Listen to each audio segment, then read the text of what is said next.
என்னங்க that brings me to which leads me to on that note. Okay. Speaking of which, ஆமா, இதெல்லாம் என்ன expressions தெரியும் இல்லையா? இதெல்லாம் லிங்கிங் எக்ஸ்பிரஷன்ஸ். எக்ஸாக்ட்லி. ஒரு விஷயத்தை இன்னொரு விஷயத்தோட எப்படி கனெக்ட் பண்ணி பேசுறது அப்படின்றதுக்கான லிங்கிங் எக்ஸ்பிரஷன்ஸ். சூப்பர். ஓகேவா?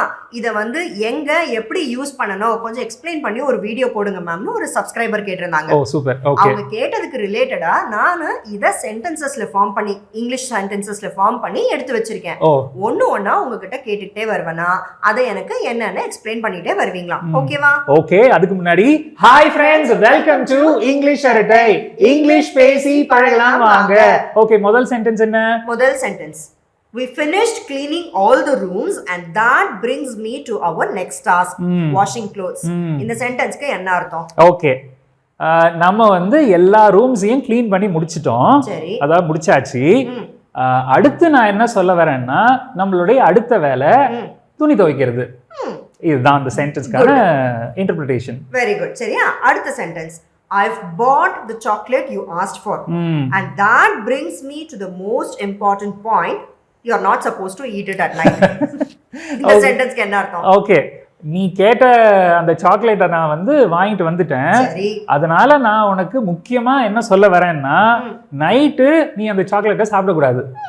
Very good. சரி, இப்போ இந்த ரெண்டு சென்டென்சஸ்ல நம்ம that brings me to அப்படின்ற எக்ஸ்பிரஷனை யூஸ் பண்ணிருக்கோம். ஆமா. என்ன அர்த்தம்? என்ன அர்த்தம் அப்படின்னா நம்ம ஒரு விஷயத்தை எக்ஸ்பிரஸ் பண்றோம், ஒரு விஷயத்தை சொல்றோம். சரி, அடுத்து ஒரு விஷயத்தை நம்ம சொல்ல போறோம். சரியா? அந்த ரெண்டு விஷயத்துக்குமான ஒரு லிங்க் எக்ஸ்பிரஷன் தான் இந்த that brings me to. அதாவது இதை எப்படி நம்ம ஞாபகம் வச்சுக்கலாம் அப்படின்னா படிக்கட்டு மேல ஏறுற மாதிரி. அதாவது ஃபர்ஸ்ட், செகண்ட், தேர்ட், ஃபோர்த் அப்படின்ற மாதிரி நம்ம ஞாபகம் வச்சுக்கலாம். Very good, very good. சரியா? அடுத்த sentence, the sky is getting really dark and cloudy, which leads me to believe it's going to rain soon. இந்த சென்டென்ஸ்க்கு என்ன அர்த்தம்? அதாவது வானம் இருட்டிக்கிட்டே வருது, மேகமூட்டமாகுது. இதனால எனக்கு என்ன தோணுதுன்னா கண்டிப்பா மழை பெய்யும் அப்படின்னு. அது சீக்கிரமா மழை பெய்யும் அப்படின்னு. Very good. அடுத்தது, you look very tired, which leads me to think you had a really busy day. இந்த சென்டென்ஸ்க்கு என்ன அர்த்தம்? நீங்க பார்க்க ரொம்ப சோர்வா இருக்கீங்க, இதனால எனக்கு என்ன தோணுதுன்னா உங்களுடைய நாள் இன்னைக்கு ரொம்ப பரபரன்னு இருந்துச்சு அப்படின்னு. சரி, ஓகே. இப்போ இந்த ரெண்டு சென்டென்சஸ்ல நம்ம யூஸ் பண்ண எக்ஸ்பிரஷன் பாத்தீங்கன்னாக்கா which leads me to, இதுக்கு என்ன அர்த்தம்? இதுக்கு என்ன அர்த்தம் அப்படின்னா அதாவது because of this I am thinking that, அதாவது அதனால நான் இதை யோசிக்கிறேன், அந்த மாதிரி நான் நினைக்கிறேன், இல்ல எனக்கு அந்த மாதிரி தோணுச்சு. இதுதான் இதனுடைய பேஸ் மீனிங்.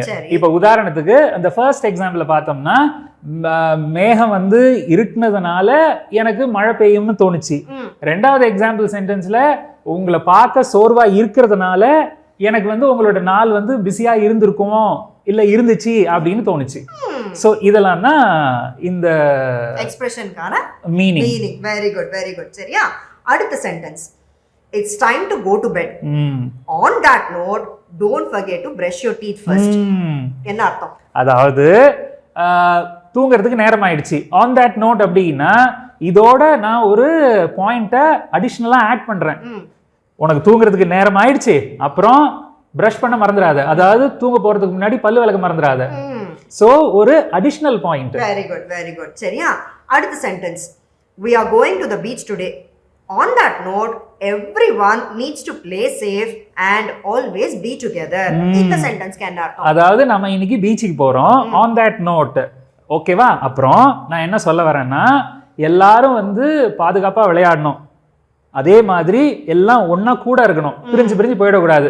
சோ இதுதான் நான் மீன் பண்றேன். சரி, ஓகே. சோ இப்போ இந்த சென்டென்சஸ்ல ஆன் தட் நோட் அப்படின்னா நம்ம ஒரு விஷயத்தை பத்தி பேசுறோம், அந்த விஷயத்தோட ரிலேட் ஆன இன்னொரு விஷயத்தை நம்ம ஆட் பண்றோம் ஒரு அடிஷனல் நோட்டா, அதுதான் ஆன் தட் நோட். சோ அதுக்கு இந்த லிங்கிங் எக்ஸ்பிரஷனை யூஸ் பண்ணிக்கலாம். Very good, very good. அடுத்தது ஒரு கான்வர்சேஷனா பார்க்க போறோம். சரியா?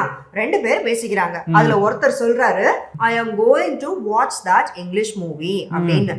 அதை கேட்ட இன்னொருத்தர் சொல்றாரு, speaking of which, could I borrow your headphones அப்படின்னு சொல்றாரு. என்ன அர்த்தம்?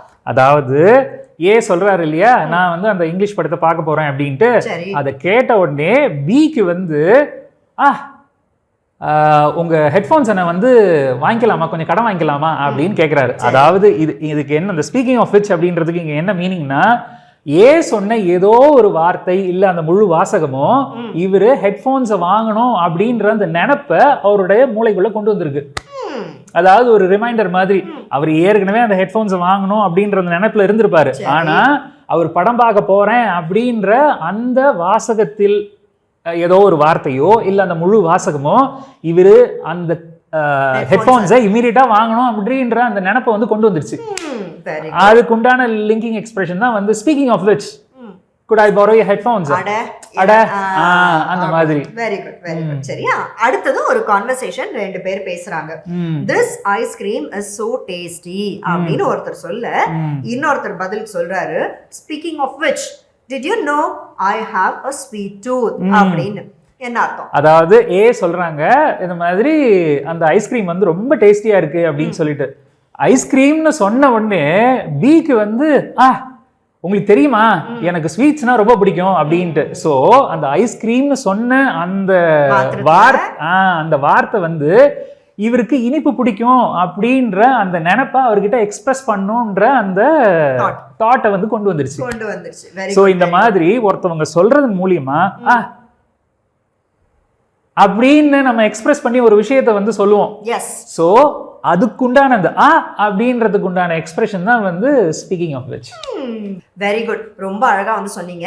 எங்க இந்த 4 எக்ஸ்பிரஷன்ஸையும் ஈஸியா ஞாபகம் வச்சுக்கிற மாதிரி ஒரு ரீகேப் கொடுங்க பாப்போம். Okay, that brings me to அப்படின்றது படிக்கட்டு ஏறுற மாதிரி 1 2 3 4ன்னு, அதாவது what next அப்படின்னு எக்ஸ்பிரஸ் பண்றதுக்கு. சரி, ரெண்டாவது வந்து அதாவது which leads me to அப்படின்றது ஒரு ஹூக் மாதிரி, ஒரு விஷயம் அதனால இந்த விஷயம், because of that I am thinking this. ஓகேவா, அந்த மாதிரி. மூணாவது வந்து ஜாயிண்ட், அதாவது ஆடிங் சம்திங். ஓகேவா, ஒரு விஷயத்தோட ரிலேட் ஆன இன்னொரு விஷயத்த ஒரு அடிஷனா சேர்க்கிறது. சரியா, நாலாவது வந்து தலைக்கு மேல பல்ப் எறிகிற மாதிரி அப்படின்ட்டு. இதுதான் வந்து இந்த 4 எக்ஸ்பிரஷன்ஸுக்கு உண்டான டிஃபரன்சஸ். Very good. ஸோ ரொம்ப ஈஸியா அண்டர்ஸ்டாண்ட் பண்ணிப்பாங்க, ரொம்ப ஈஸியா புரிஞ்சுப்பாங்கன்றது கண்டிப்பா நான் நம்புறேன். இதே மாதிரி வேற ஒரு சுவாரஸ்யமான வீடியோல அடுத்து நம்ம நண்பர்களை சந்திப்போம். அது வரைக்கும் பை ஃப்ரெண்ட்ஸ்.